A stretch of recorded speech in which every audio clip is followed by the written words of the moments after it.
దేవుడట నిలబడి వస్తున్న ప్రతి ఒక్కరికి 2 అరటిపళ్ళు వాళ్ళకి ఇస్తున్నాడట. అది చూసిన జనం అంతా కూడా పెద్ద లైన్లో నిలబడ్డారట. అందులో ఒక చిన్న పాపం పేద పాప వాళ్ళతో పాటు లైన్లో నిలబడింది. దేవుని దగ్గరకు వచ్చేసరికి 2 అరటిపళ్ళు ఇచ్చాడట. అరటిపళ్ళు తీసుకొని ఎంతో సంతోషంగా చూసుకుంటూ వెళ్తున్నప్పుడు మరి కాలు రాయికి తగిలిందో ఏమో, ముందుకు పడిందో ఏమో, 2 అరటిపళ్ళు వెళ్ళి ఆ మురుగుంట్లో పడిపోయినాయి. ఎంత బాధ అనిపించిందో. అప్పుడు ఆలోచించింది, మళ్ళీ వెళ్దాం, మళ్ళీ లైన్లో నిలబడదాం అని తిరిగి వస్తే ఆ లైన్ ఇంకా పెద్దగా ఉంది. ఆ అమ్మాయి చివరికి వెళ్ళి నిలబడింది. అందరు వెళ్తున్నారు. చివరికి ఆ పాప వచ్చింది.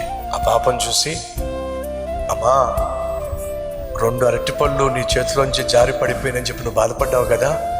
అవును ప్రభువా, నీకెలా తెలుసు? అలా జారి పడే విధంగా చేసింది నేనే. ఎందుకో తెలుసా?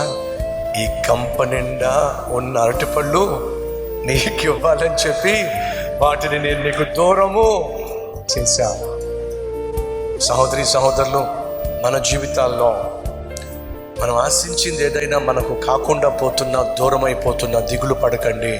అంతకంటే శ్రేష్టమైన దాన్ని నా ప్రభు నీ కోసం దాచిపెట్టాడు.